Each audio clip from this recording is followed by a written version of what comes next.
All right, welcome everybody. Glad to have you on. I like to interact with people as much as possible with the webinar. So I've unmuted you. I'd like to ask if you could mute yourself, and then if you have questions, want to participate, then you could just speak up and interrupt at any time. I'm hoping this will be as interactive and fun, as engaging as possible. So welcome to adding gamification to your training programs. I've added change there because I do change management. We are all going through a lot of change. I'm going to show you some examples of using gamification, not just in training, but also in change management when it comes to adapting to business disruption or integrating a new software system.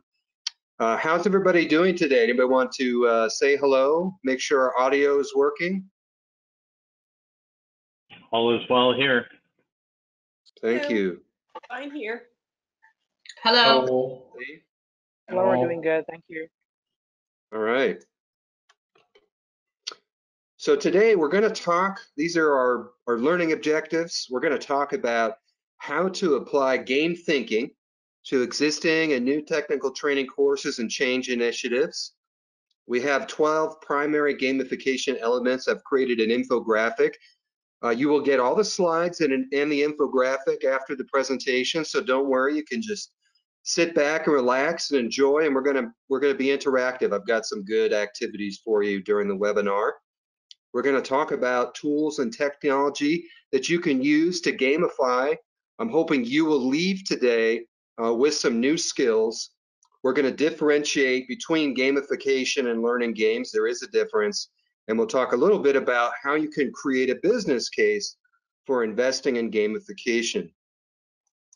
And I like to make this as interactive as possible. So I'm going to ask you to do is keep track. I'm going to award points throughout the presentation, and I have a little gift certificate for you for the winner at the end. So it's on the honor system. I'm not going to be tracking it myself, but I will award points when I ask questions.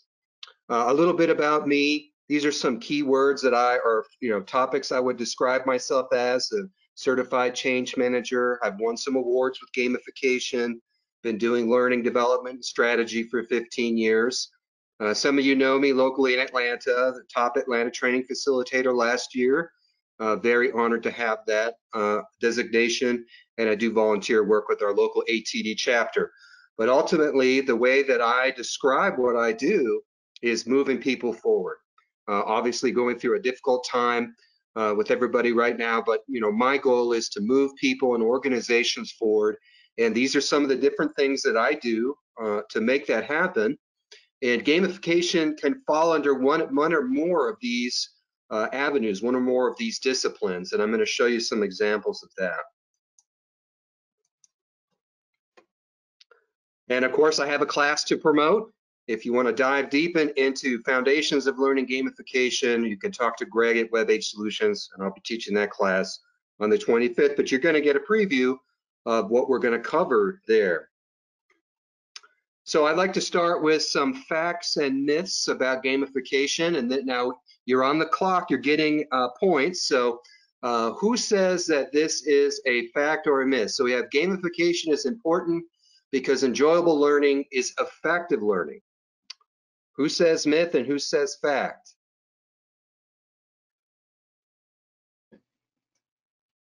Sounds like a fact to me. Fact Okay. to me. Fact Myth. to you? Fact. Definitely a fact. Okay. Fact. Okay. Who said myth? Paula. Okay. Anybody else say myth?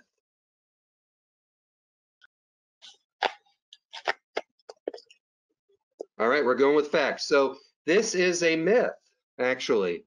I do like effective learning to be, I do like learning to be fun and engaging, but gamification is not important for that reason. So 1 point to Paula, add that to your score, all right?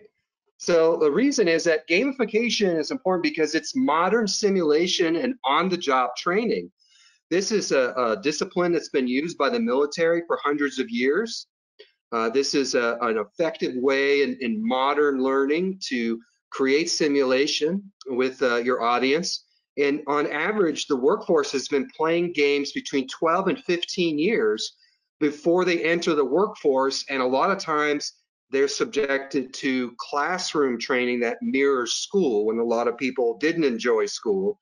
And so gamification is a more relevant way to present simulation. And I'm showing you a screenshot of a game I've developed for a client where they're under the threat of union organizing at any time. And there are a lot of legal pitfalls you can fall into when you are dealing with employees. If they come to you and say, I think unions are a good idea, you can't make any threats, you can't interrogate them, you can't make any promises, you can't spy on them.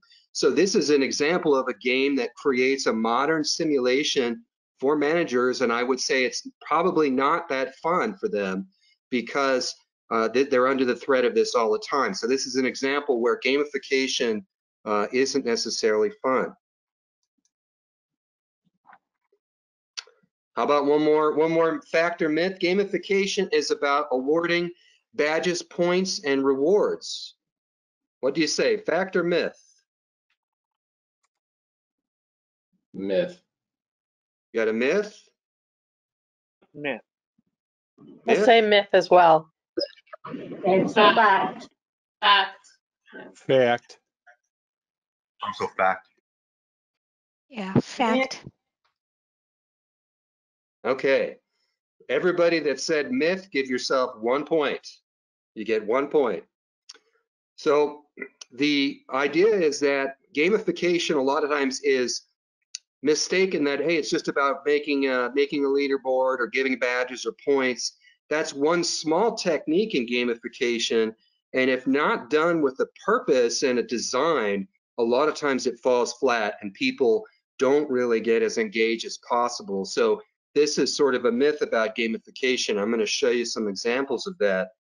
The Gamification Bible, the book I recommend if you're really interested, by Carl Kapp, his definition is gamification is using game-based mechanics, aesthetics, and game thinking to engage people, motivate action, promote learning, and solve problems. So you have a lot of different elements of games that you can use for training. And I'm going to show you, a lot of times I use gamification methods in my design, and it has nothing to do with being a game. It doesn't look like a game. I'm just using those advanced engagement methods. Now, I created, based on Carl Kapp's thought leadership in my own experience, I created a job aid for this, but I want to ask you first to think about one of your favorite games and what are the mechanics or aesthetics of the games and what makes you keep playing. And I'll give you an example to get the creative juices flowing. I like cribbage. This is an old game where you play cards and you keep track of points on a wooden pegboard. And I realized I should have a picture of this, but I play this with my friend Larry a lot. And I like the game because of the competition, because it challenges me mentally. It gives me, helps me improve my mathematical skills. I like the opportunity that we can do a little friendly trash talking between each other. I like that it's a challenging game.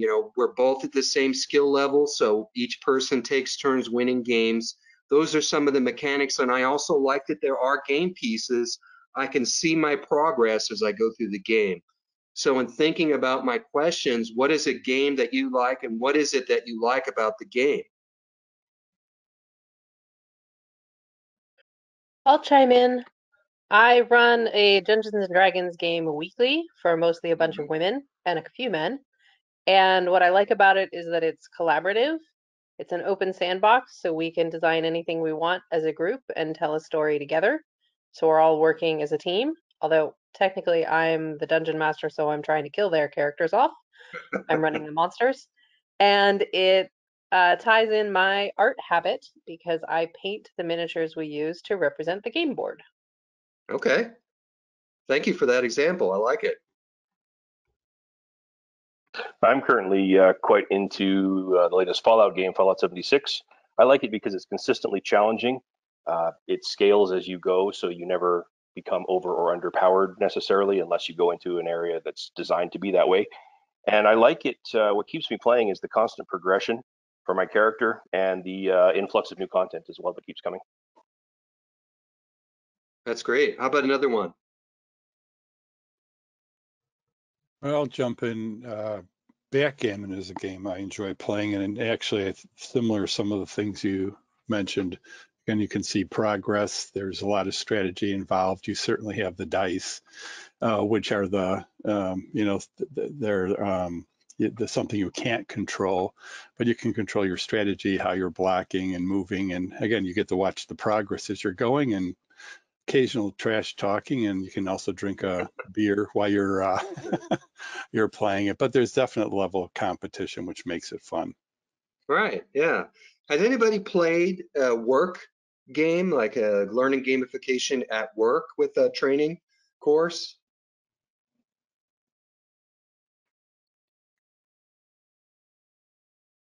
No one. Oh, wow, that's depressing. We'll have to change that. Any other games, examples that you'd like to share before we move on? I'm sorry, I'm muted and unmuted Okay. myself. We've tried a couple of different games. One is, and I forget the name of it, but basically you have a person who has a computer in front of them, and they're trying to uh, uh, um, oh, I totally forgot the word I want. They're trying to take a bomb and defuse it. Thank you. I couldn't think of the word. And in a separate room, you have a series of people working with a set of instructions. And the instructions, you have to work as a team to try to figure out the instructions and then communicate over to the person. And then there's a time, the clock's ticking down. So if you don't get it done in time, the poor person blows up. Okay. So you're talking what is I would call a war game, and that's sort of advanced simulation and challenge. And obviously, with the current situation that we're dealing with, some of those games aren't possible. We have to be sensitive. I think a lot of people are already traumatized, but I appreciate the example. Tell me your name. I'm sorry. Greg. Greg. Okay, Greg, give yourself a point.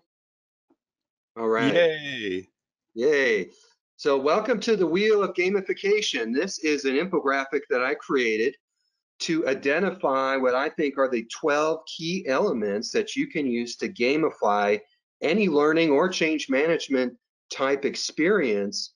And what I have found in practice is that the more you can go around the wheel, the more elements that you can identify in the learning gamification wheel, the more engaging and effective the learning experience is going to be.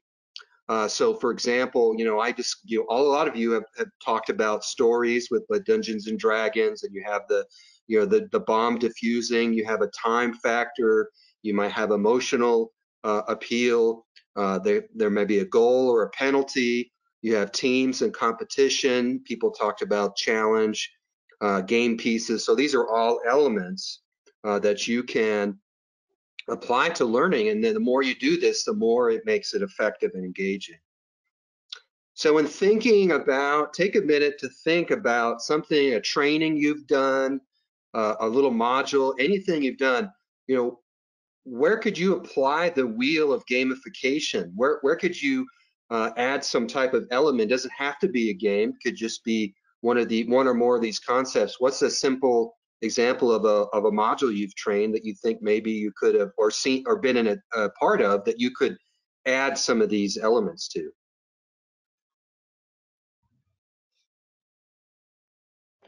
This is Paula. I train my staff to use the database we use for volunteer organization Mm-hmm. and setup, and I find that they come back to me over and over again with some similar questions. So I think I could give them time challenges, like set them up with a basic training and then give them a time challenge to complete something in the database that they're going to need to do on a weekly basis going forward as they manage volunteers.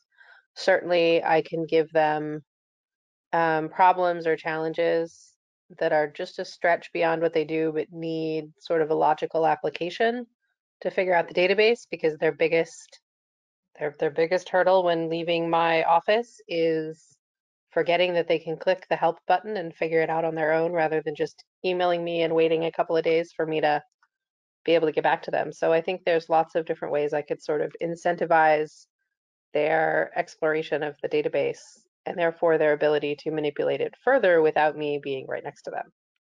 So I like that idea. Thank you. Thank you for sharing that. And one thing you hit on that I really like is that a lot of times with games, you can increase complexity pretty quickly, and people don't notice or aren't as intimidated by that when it's in a gamified type of approach. What else would you identify? Anybody else on the webinar that would like to chime in?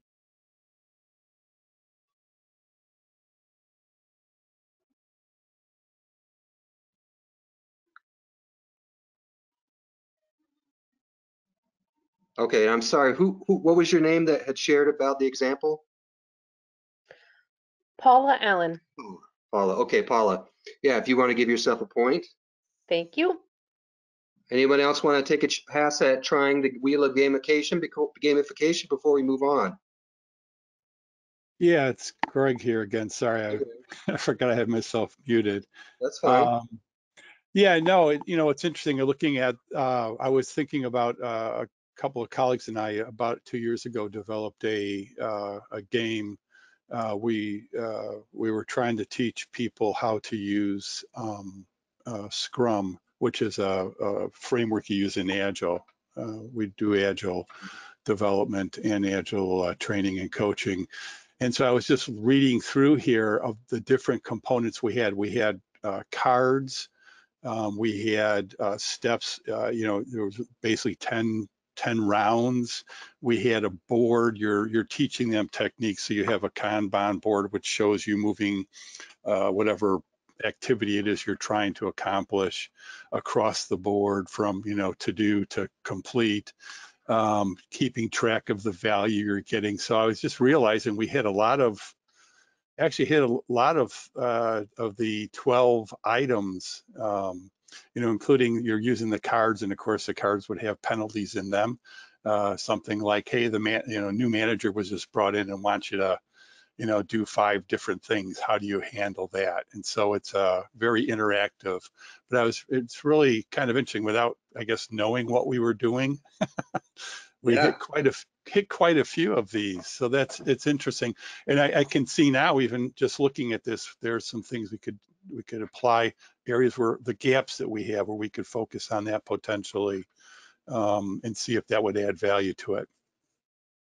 Great example. I like you brought up Agile project management. I have an example with that later. And then also, what you're describing is a concept that I call unconscious competence. You were already doing a lot of these techniques, you didn't know it. So a lot of times I feel as a facilitator, my role is not necessarily to teach you that much, but just to show you a way of organizing it and to pull it out of you. So that's a great example. Thanks for sharing. Give yourself a point. All right, here's an example of a game that I've done that I think you could use. Now, I thought about playing this with you on the webinar, but probably too many people to do it. So this is a game, you can change out whatever it is, the system or the topic, but basically you have people, you say, for example, great news, we've been approved to buy a learning management system. These are the 4 options we're considering.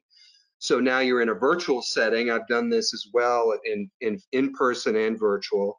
I want to break you into teams, and each team is assigned to one of these LMS packages, and you're going to take 20 minutes to prepare a compelling presentation on what you think are the benefits of choosing one of these options. And you elect roles. So you have architect that maybe looks at the technical specs, you have the actual presenter that's doing the sales pitch, the presenting, you have the group leader, you can have somebody that does user acceptance and user testing. You can choose whatever team roles you have. Now, just before I go on and continue to explain the game, what is the example of having people maybe look at an LMS and figure out why maybe they don't like talent LMS, but that's their team. What's the advantage of getting people to make a presentation like this on an LMS package?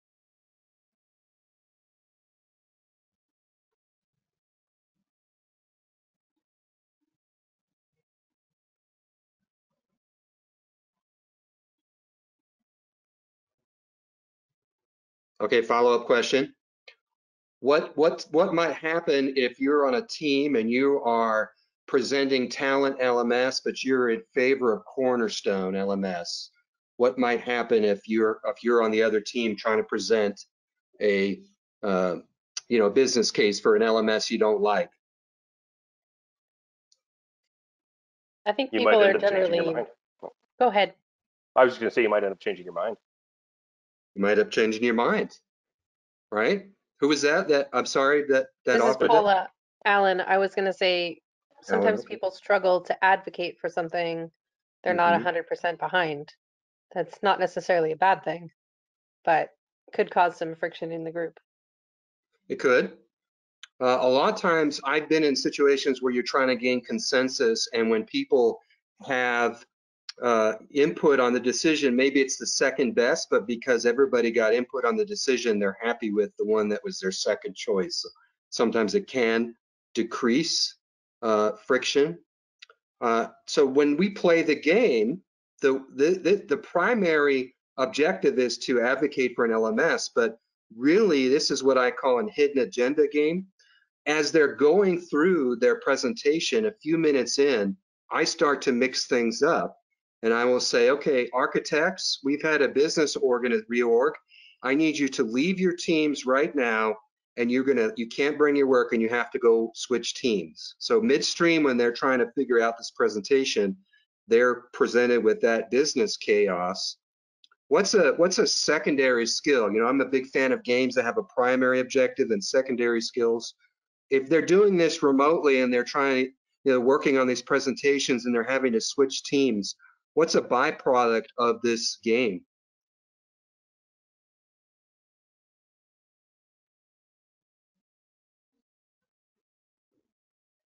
They're going to build their technological skills and also like making sure that they are tracking everything that they're doing so that it's more transferable between groups. Yes, I would agree. What's another skill that? Sorry? Showing adaptability. If you were presenting talent LMS and suddenly you're on the Cornerstone team, you have to, adjust. Right. What's another skill that they're developing? Well, forming teams quickly. Forming teams quickly? Yeah. Adjusting to change. Adjusting to change. How about, a lot of us were working in the office. All of a sudden we have to work remotely. So now all of a sudden we're having to collaborate with tools, whether it's Slack or email or Skype or Teams or Zoom. As a byproduct, you're forcing people, they're motivated by the competition. You're forcing people to get better at remote collaboration. Give yourself a point if you chimed in with a good answer there. I'm going to do a, honor system. So when we get a little further in the presentation, then I do another change, and I will take the leader and I'll say, we've allocated you to a completely different project.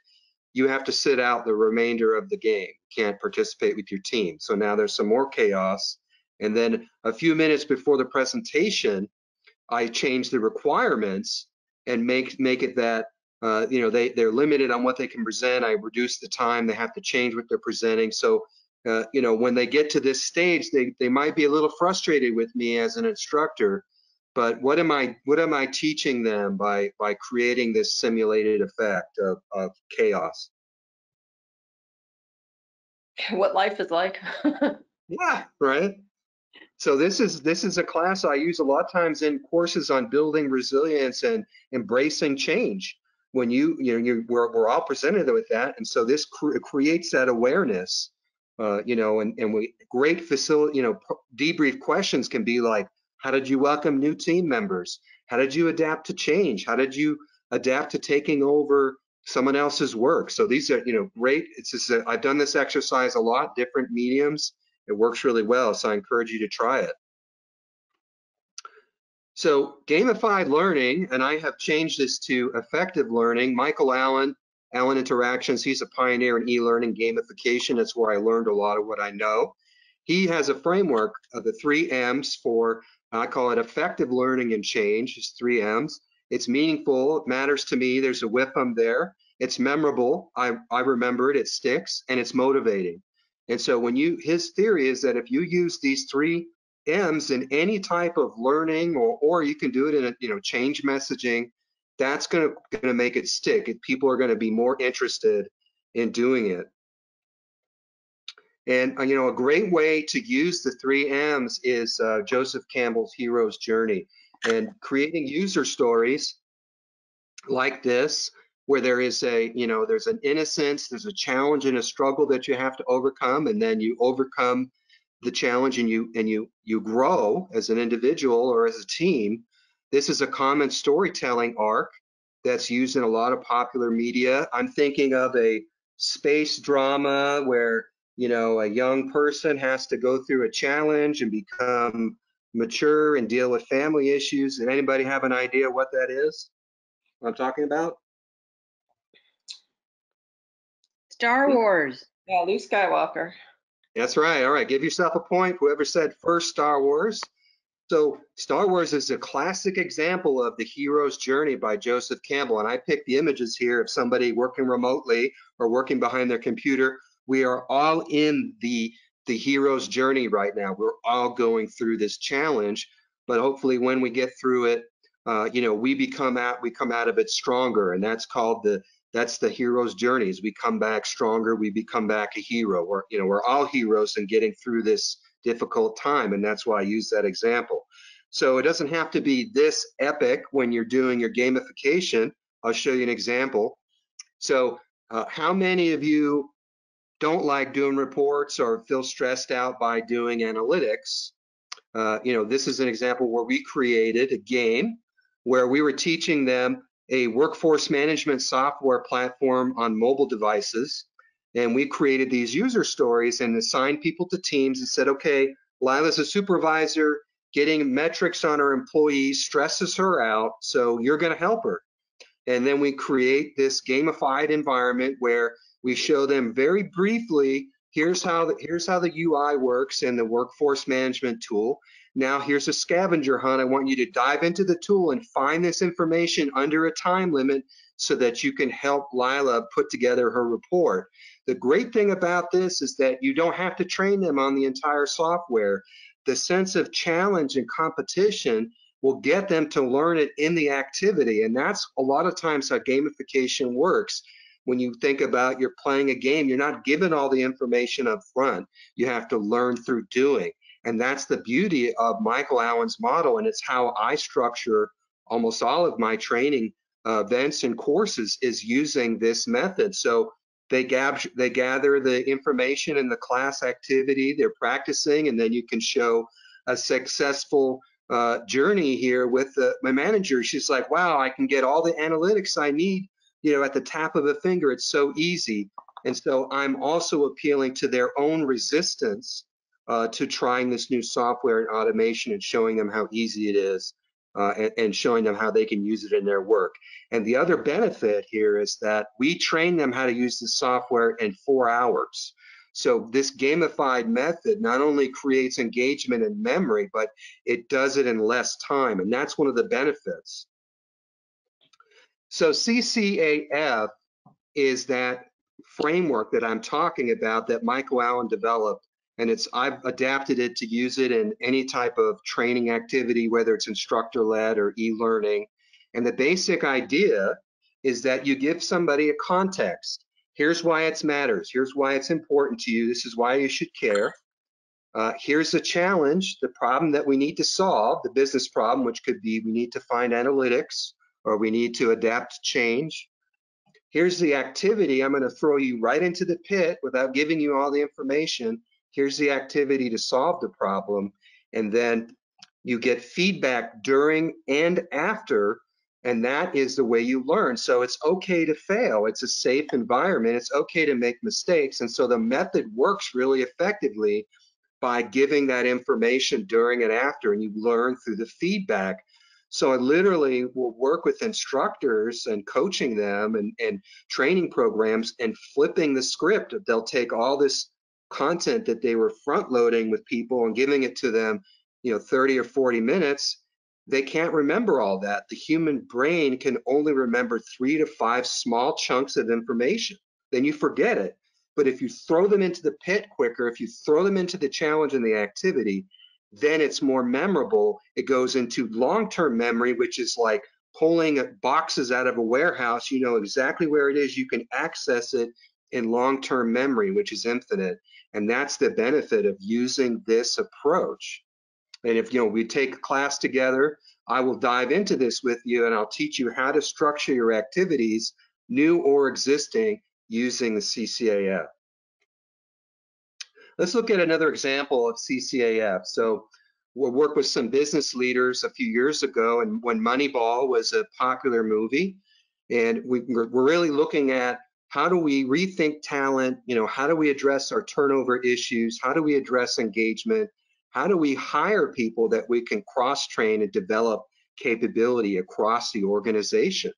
And so we use this theme of Moneyball, and one activity we did is we taught them to data mine. We gave them a little overview of some data mining techniques, like looking for patterns, associations, transforming data, predictions. We gave them a little bit of a job aid. We didn't give them a long, boring training on data mining. And then we threw them into an activity where they had baseball cards that had key information about the organization, and the teams would look at the same information, but each team had an assignment to do a particular data mining and analysis of the statistics. And I was really surprised by the results. We got a lot of insightful data about talent. It reshaped the way the organization started hiring and the type of talent that they were looking at. As well as, as a byproduct, what was the secondary skill that they learned from doing this activity? Anybody want to unmute and chime in?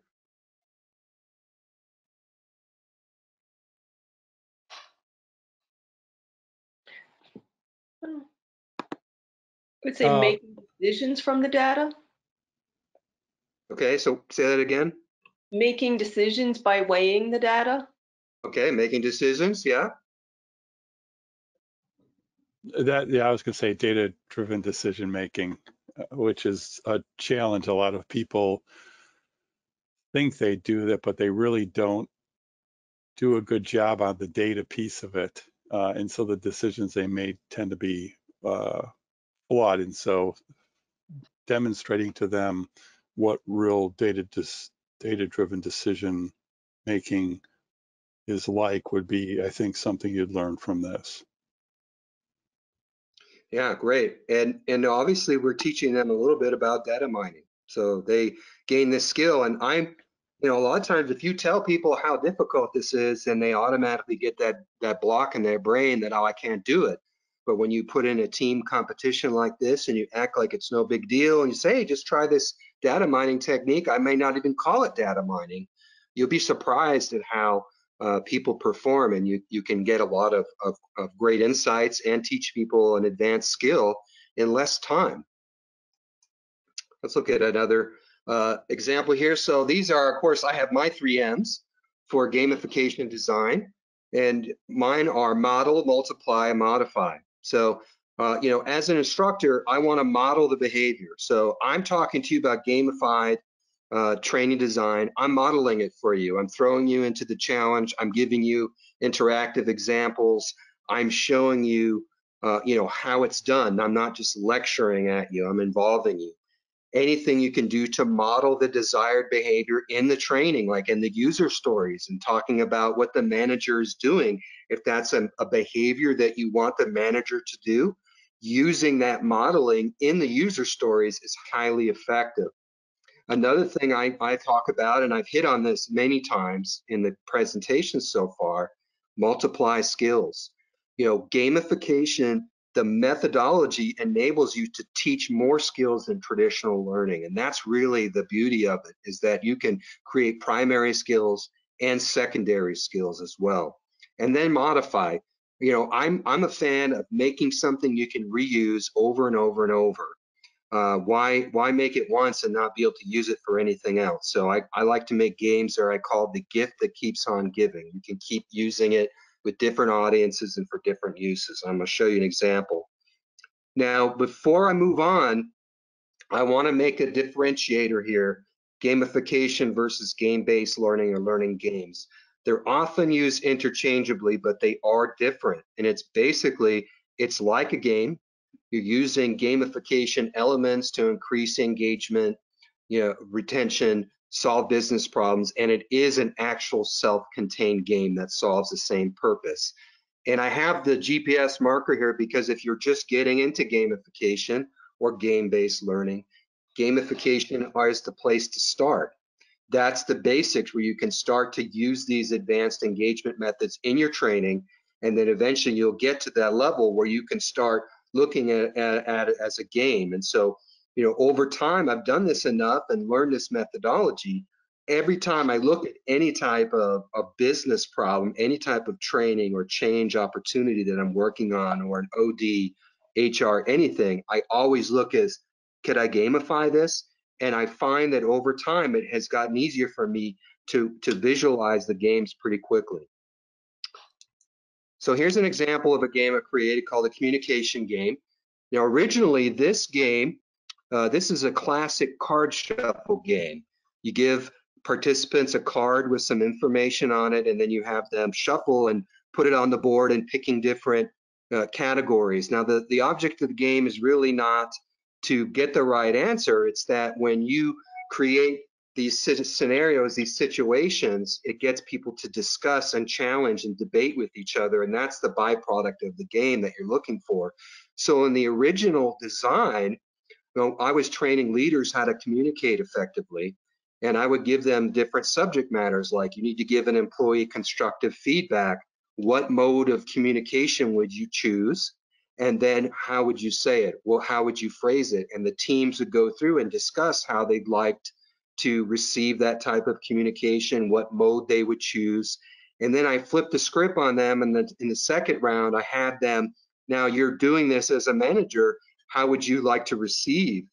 And all of a sudden you saw all the cards change on the board, and they started moving them all to in person or on the phone because that's how they would want to receive that important information. So it created this learning moment through the game that I didn't have to tell them that, hey, maybe you're relying too much on digital communication or email. Now, of course, we're in COVID right now. We're not able to do that. So I can modify this game as a facilitator, and I can put it on the screen as a facilitator, and I can use this game. Okay, we're doing a change management within the ITIL, IT Infrastructure Library Framework, and there's a critical outage on the server. EMEA groups will be impacted for 2 to 3 hours. So, as a team, I want you to work together. How would you classify this type of change? What mode or modes would you choose? And then how would you craft a message? So now I train them to do that. Teams work on this remotely. They see it on the screen. They work on their messaging and their classification, and each team answers this question. So this creates a virtual gamified version. Not only get to reuse the board, but you can use different subject matters. So how would you classify, what type of change is this?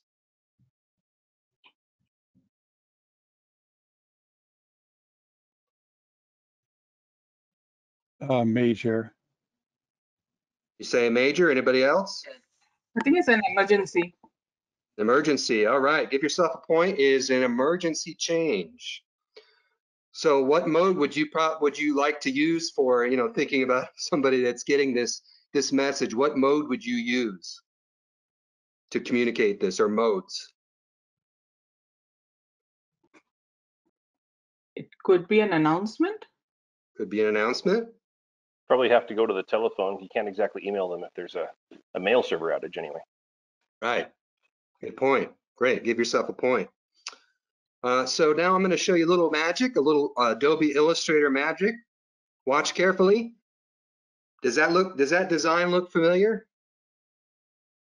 So I took the same game design. I just changed out the categories on the board.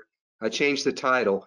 Now I have the same concept, and I can do ITIL service management training for anybody that wants to study for their foundation certificate, or I can do change management. I can do all types of disciplines. So for example, let's do a change management one. You need to assess the impact of a change on the IT infrastructure. What process group should you consult first? Who wants to take a pass at it?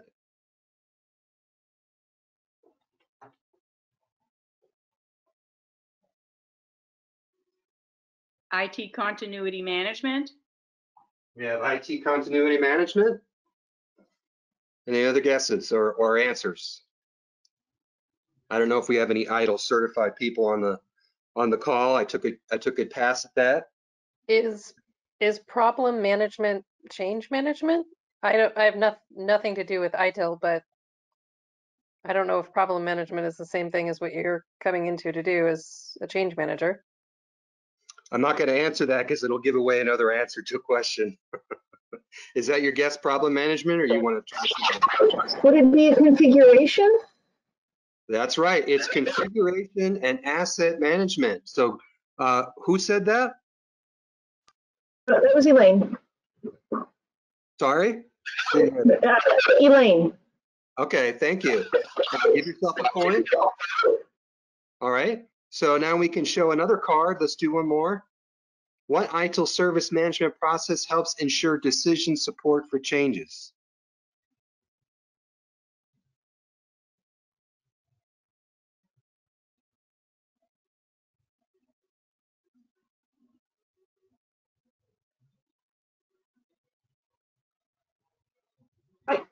I feel bad, but I know this, it's the release and deployment management, correct? Any other guesses or answers?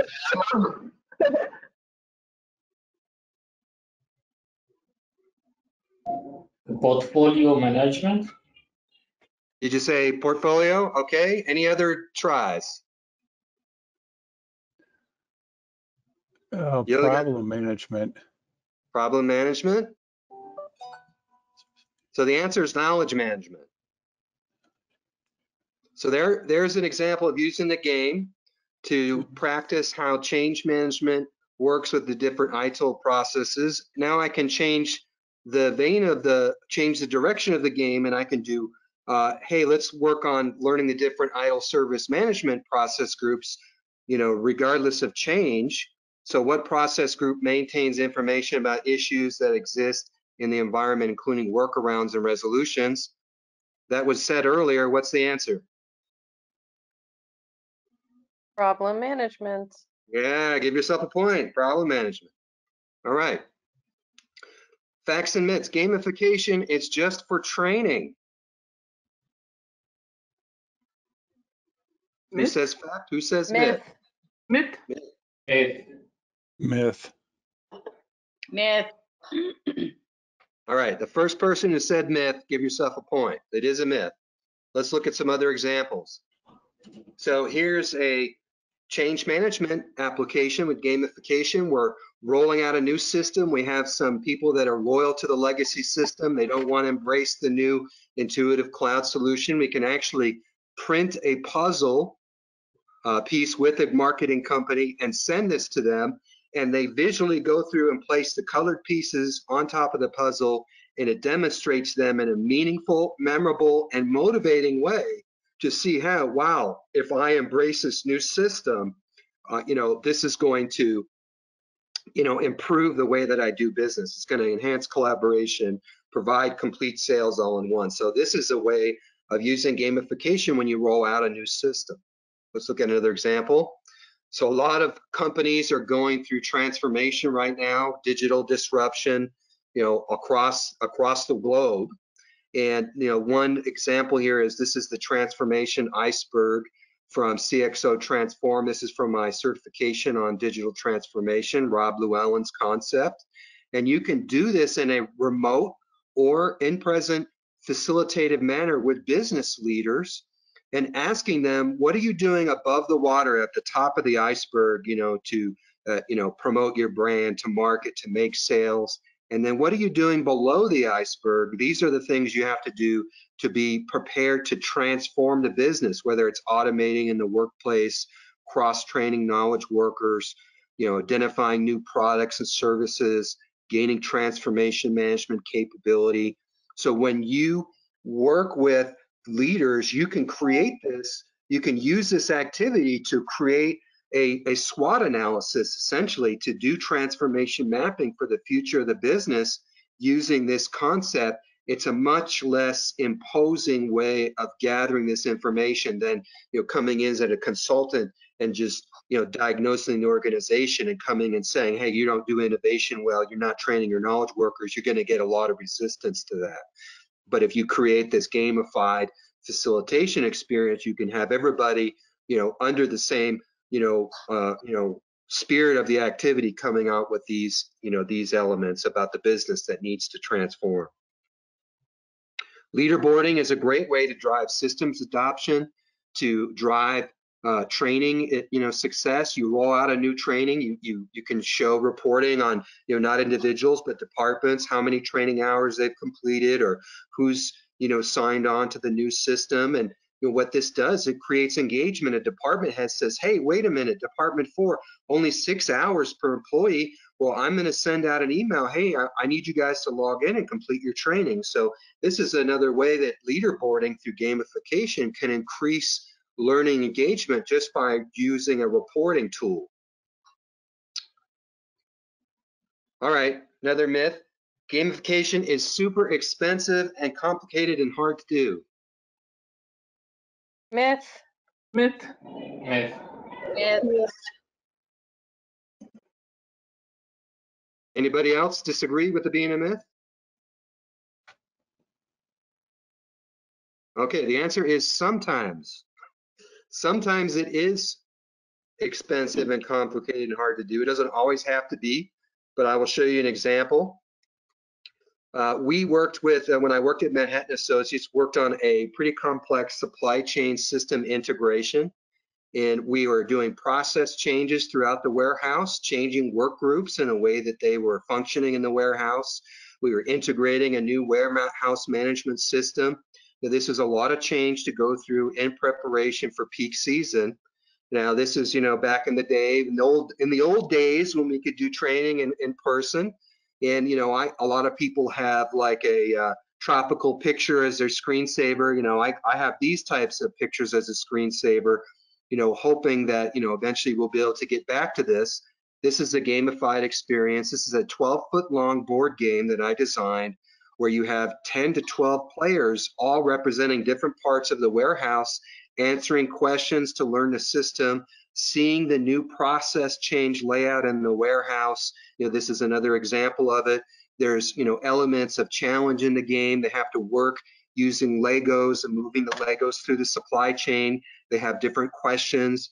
We're doing a lot of different skills and process capability training through this one single gamified experience, as well as we're teaching secondary skills like improving collaboration and increasing safety awareness. We had like a Monopoly game. We built safety cards and safety, safety violation, go back one space. We created that in the game to create safety awareness. And so many people that took the game came to us afterwards and said, I never knew what was going on in that part of the warehouse. Now I can see the entire operation and how my work influences another part of the organization. It really changes the way that I collaborate and work with other people and do my work. I see how important it is not to overload the dock or to, send so many items back at once to receiving. So this is an example where a more expansive, complex gamification effort was really worth the effort and investment to roll out a multi-million-dollar project. I want to show you a little bit of gamification tools and technology. I've talked for a long time. We still have a lot of time left for questions, but I want to pause for a minute before I show you a few technology tools. What questions do you have about what we've reviewed so far? So I have a question about the Manhattan game that you just shared.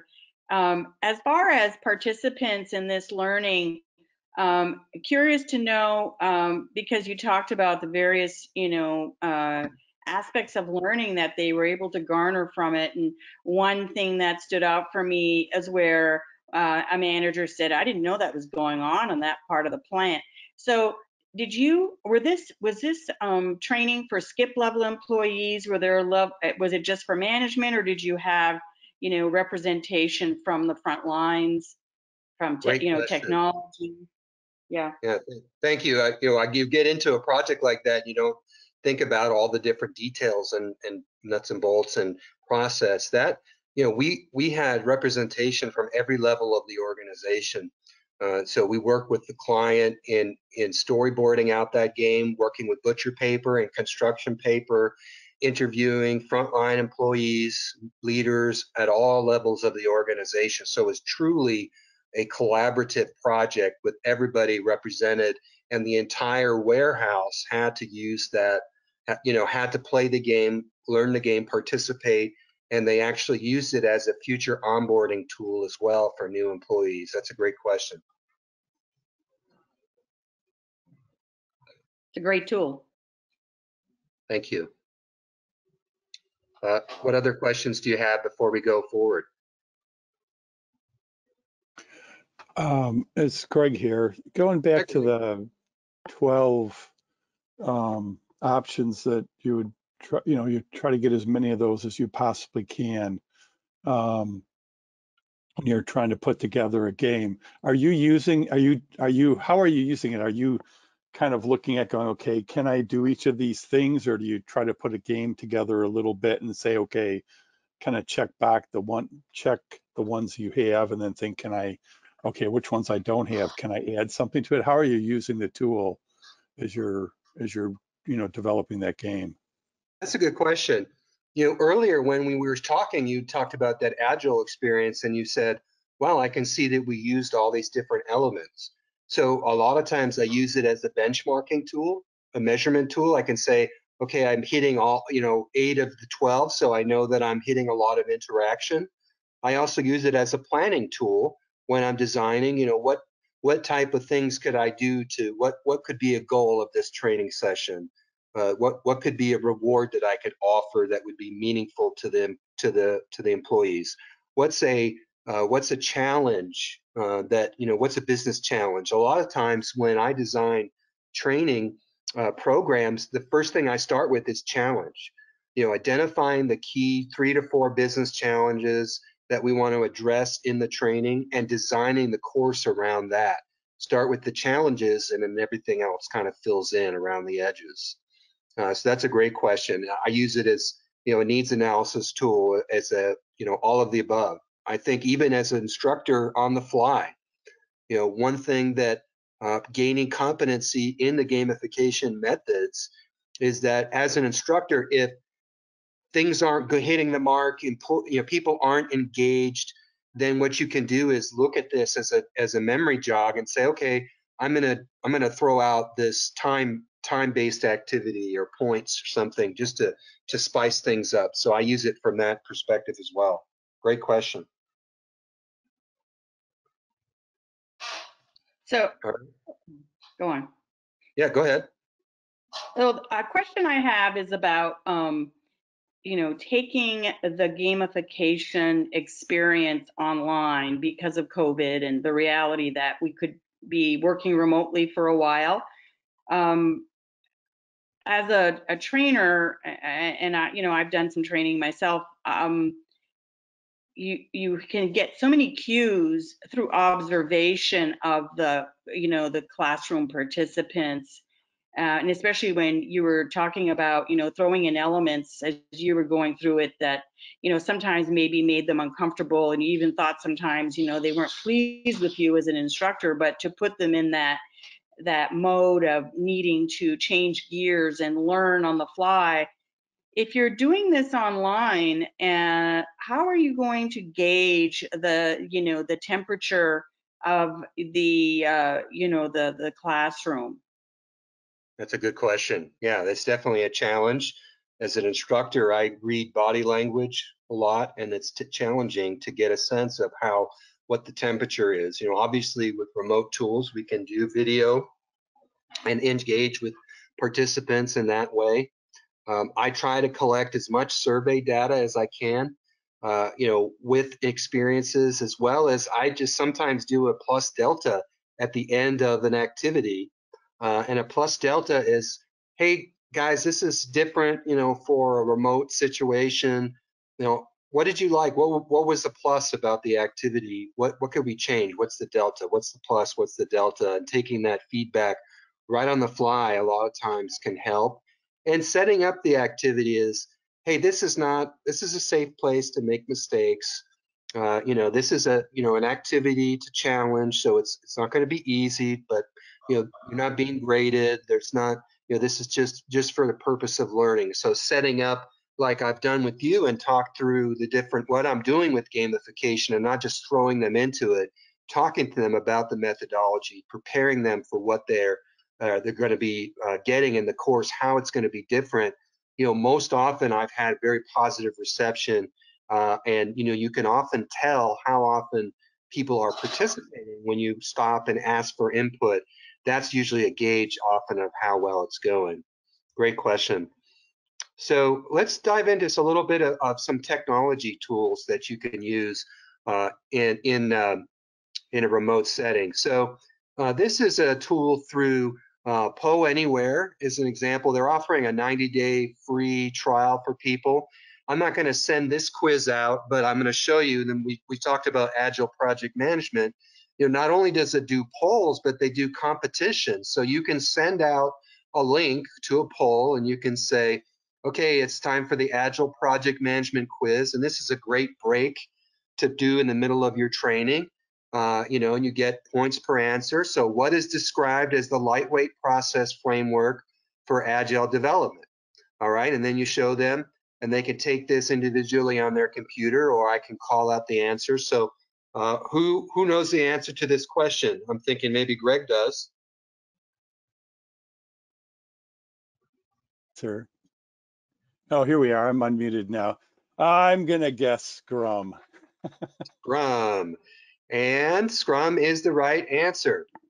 Now, this isn't reporting correctly because I haven't sent it out, but it will show you what percentage of people answered each question, and then it gives leaderboarding. So, there's nobody logged in, but that's an example of where you can use a competitive polling tool like that. It's very effective. Now, what I like better, and I'm going to give you an activity now, is Socrative. Socrative has corporate packages. It's for teachers, for students. I'm using the free version, and this is probably my newest favorite tool that I'm using for increasing engagement in a remote way. And I'm going to show you how it works. So you go in, this is your teacher login.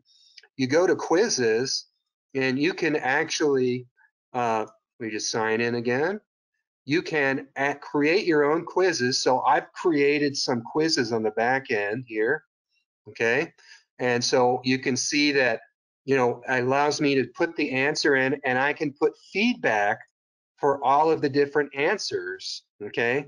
This is that CCAF method, a classic example of this, where I'm putting a quiz together and I'm giving them feedback. And then as a teacher, when I'm working with the students, all I have to do is go to launch, and I can launch a quiz, and I'm going to stop the activity. You're just going to do one at a time. So I'm going to do a data mining quiz. Then I can customize it. So I'm going to do for this one instant feedback. They have to put their names. I'm going to shuffle the answers. I'm going to show the question feedback. I'm going to show the final score. Now, what I'm going to invite you to do, this is just a simple 5-question data mining quiz. This is what the teacher sees. So as a student, I'm going to put this in the chat here so you can go to it. I'd like you to take this quiz, and don't worry if you don't know the answers, it's fine. So you're going to go to that login, and then the room ID, you're going to put all caps SMART 4833. So go ahead and click that, and you just log in as a student. You don't have to have an account. You just join the room. So I'll do it as well.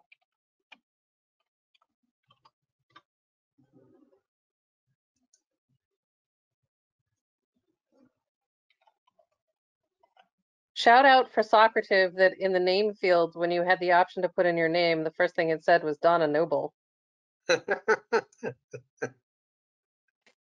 I get a point. That's right. All right, so now this is what the student sees. They see the quiz. And then on the teacher side, so I can see all of you answering, right? So go ahead and do the quiz, and you'll see what's happening as you go through.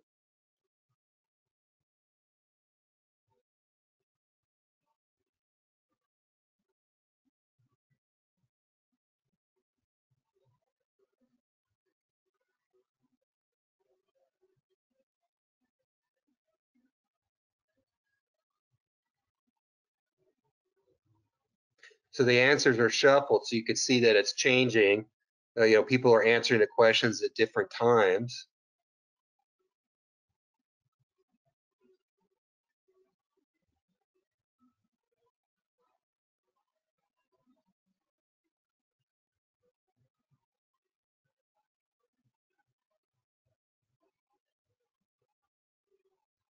Look at Jennifer. Nice job.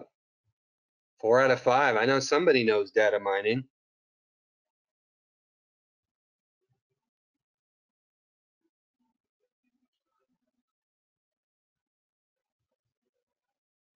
Deborah's killing it. Andrew's doing well.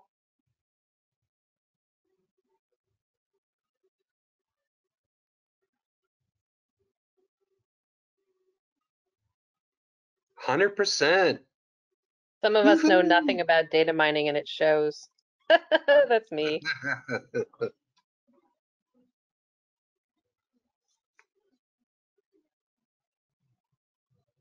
All right. So this is a great tool. So I'm not gonna tell you the answers here. If you're an instructor, what value does this give you? What do you like about it? I like that I can see at a glance what questions are the most difficult for the general population taking the test. And what does that tell you? That there might be something wrong with the question, or there might be something wrong with the educational system that's teaching the people the content.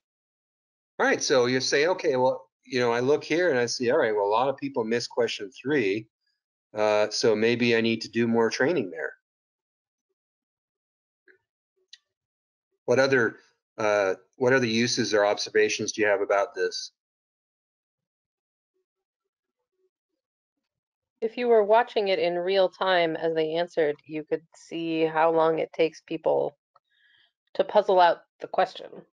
Mm-hmm.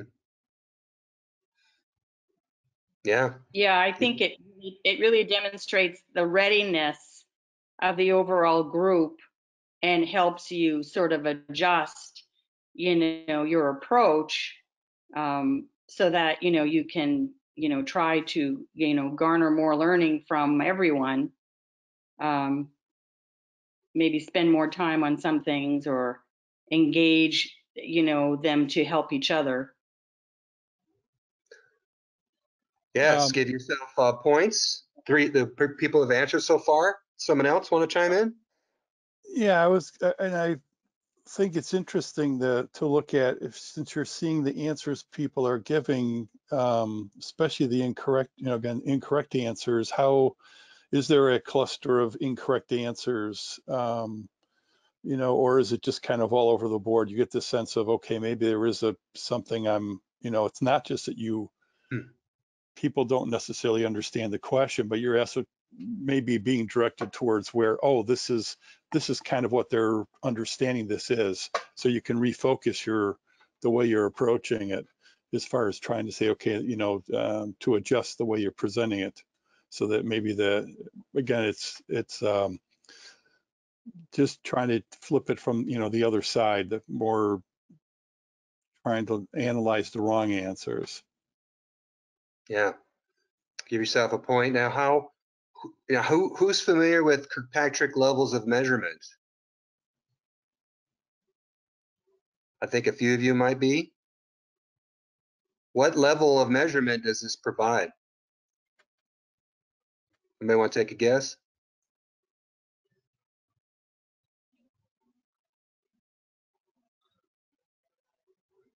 That's an advanced learning question, I realize.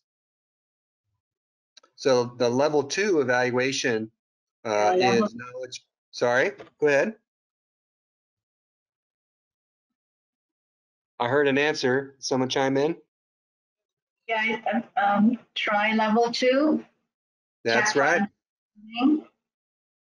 So knowledge gained. What knowledge did they gain from the training? And this gives you a nice level 2. Give yourself a point. Now, what I love about this tool is you can have a large bank of quizzes that you can launch, and you can have this room open. So say you're an instructor, you're teaching a class, you can give them an assignment. You say, okay, when you're done with your assignment, log into the room and I have the next quiz waiting for you. And so, this gives the student a sort of on-demand, self-paced learning. You can use this during the class, afterwards, before, and getting people to engage. You can do a pre-assessment to see where people are knowledge-wise. And it gives you some basic reporting as well. So I don't know why it keeps kicking me out, but you can do some basic reporting as well, where you can select the quiz and then you can do a report. So let's see, report, there you go. And it gives you can download it into Excel. So it gives you some basic reporting. I think there are more advanced tools available with the paid version, but this is the free version, which is great, I think, as an instructor if you're doing small classes. And I figured all this out in about an hour of just playing around with it and started using it. It's very easy to use. I watched a 10-minute tutorial and I was able to do it. Another technology tool that I use a lot is Articulate Storyline. And I wanted to show you a couple examples. So Storyline is a standard for e-learning development, and CCAF, that is the way that I use Storyline a lot, is to deliver training that way. So this is a example for a hotel client. I've taken out all the company information. So I built this slide in it, just a simple animation and Storyline, and this is their context. So this is why it's important. You need to know your market position, what percentage of your business is coming for this. So now I'm going to set up the challenge for you. It's negotiation season. Let's practice, identifying your hotel's market position. And now here's the activity that you do to solve the business challenge. So Articulate Storyline gives you a lot of great options where you can create layers. So I click on this and this brings up a little information window, and you've got some advanced analytics. So again, I'm training them to look at the analytics for their hotel. They have to look at this different information, and then they go back and they have to choose a negotiation strategy. So if I say, decline all, try again, and I give them feedback, and that's that F, the CCAF. I'm giving them that feedback, and I give them a hint, and they try again. So I'll say, okay, I'm going to continue, and you say, that's right. And then it tells you why it's right. So this is an example of using CCAF. There's one more example. A different hotel, different scenario, and then you're going to answer, agree to this, and it gives you that feedback. Let's look at another example. So when you're doing software training, a lot of times, you can't get away. Storyline lets you do the simulation into the software. You show them the steps. But I like to do a lot of these user stories and process training ahead of it like this to make it more interesting. Let's look at another one here. Let's see. And Storyline it's not that difficult to use. What I really like about it is that it lets you do advanced programming and variables that previously was only available in Flash. You don't have to be a Flash wizard or be able to code to be able to use it. So here we have, okay, what attributes for a business case for procurement to try to get a new customer? What would you select? You review the business case here about the client, minimize that, and then you go through and you select the ones, and it says, oh, no, that's not a good one. You select that one. Okay, maybe free Wi-Fi. Now you'll notice there's no next button. So one thing that's great about the software is I can program it. You won't see the next button till you get them all right. Then it goes next. So that's an example of gamification to teach process training. Let's look at one more example. So one recent project, this is one I'm actually working on presently.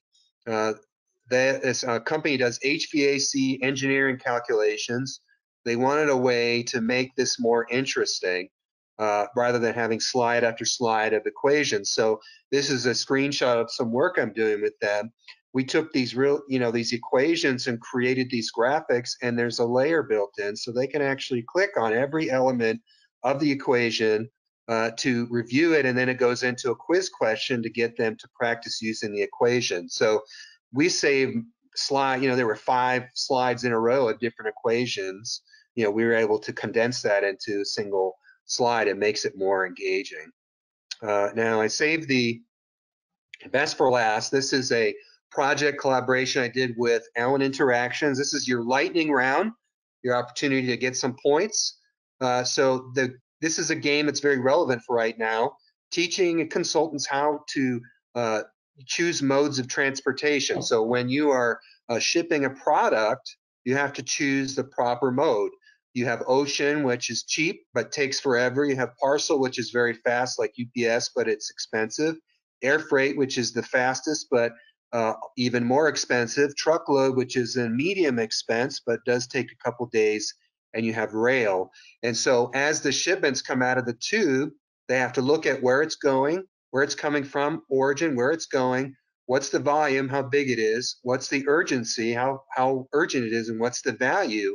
And based on that information, they have to go through the shipments come out of the tube. They have to choose the mode of transportation. So it's who wants to take a chance here? We've got 24 pallets of bottled water going from Atlanta to Florida. Pretty good size volume, fairly low urgency, fairly low value. What would you choose as a mode of transportation? Rail? So we have rail. No. Okay. We've got a Truckload. Yeah. So who said truckload?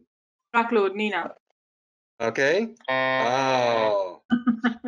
So you got 150 tons of grain. That's a lot going from here to here.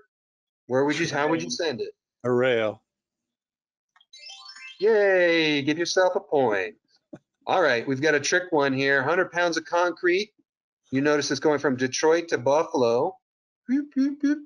What mode of transportation would you use? Truckload. Sorry? Is ocean an option? No.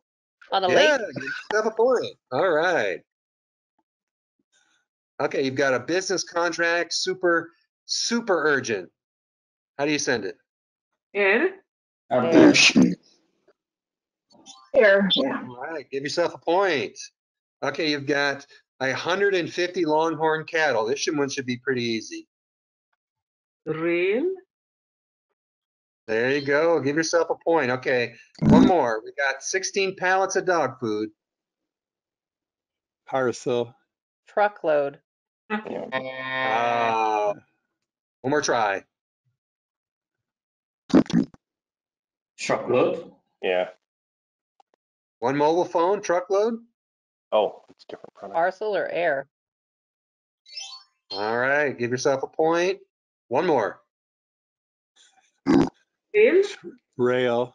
Yeah, rail would be the best. All right, whoever said rail first, give yourself a point. All right, so that's an example of a learning game we created. There's several games in the course like this. Right. Yeah. Where we taught them, how to learn the transportation industry through games. And so that's just one example of a game. That's one that we, won some awards on. And that's, We were getting better pretty quickly using that game, and we probably don't know a lot about transportation as a group. Thank you. That's a very good point. Yeah. So you're able to increase competency quicker through that game. So in that situation, we used to take us a week to train consultants, and they'd have to pester a SME for a subject matter expert for a week to learn the transportation industry. We could give them that course and a few follow-up questions, and they were able to be prepared for a project in less than a day. So we knocked several days off the onboarding process with that game. And that's an example of a business challenge that we solved where it was taking too long to onboard people. So now you've, how many of you say aye? How many of you are sold on gamification? Aye. Aye. Aye. Aye. Aye. All right. So now your thing is, how do you sell this to leadership? So, you know, a lot of times, you know, some of these can be expensive, some not, but it can be a lot of effort. I have some suggestions. What do you say? How do you sell it? How do you think you could convince leadership or convince people to invest in this? Well, typically I find there's got to be an ROI that's clear. Okay, And so having it often that clear. has to be financial. Yeah. If we can demonstrate shorter training time and higher retention of critical information so that everyone goes out into the world energized and feeling competent, but actually doing the right things as well, that might be quite compelling to leadership. But we'd have to prove it with data. Yeah. I've actually had the opportunity twice to get in front of the leadership and sort of do a mini version of the game and what we're trying to do to show them they actually do it themselves and see the results. So we'll throw through a real example. Okay, what do you want to try to solve or talk about, whatever it is, and using the game, actually have them go through the exercise. And that's been very successful to them to buy in, because now they've done it themselves actually and seen they can get some real results out of it. Yeah. Give yourself all points if you responded to my challenge for this one. So a lot of times I don't call it a game because I think people automatically think, well, this is serious, this is work, it can't be fun. So words I use are workforce engagement, action learning, experiential learning, simulation, business modeling, you know, those types of words. I've run into that, learned that lesson the hard way. You know, an example was when I was doing that union organizing game. As soon as I said game, the HR leader did not want to do it. Was very adamant about that. So it, you know, really took some effort to repackage that as a business simulation. Then they were more interested in it.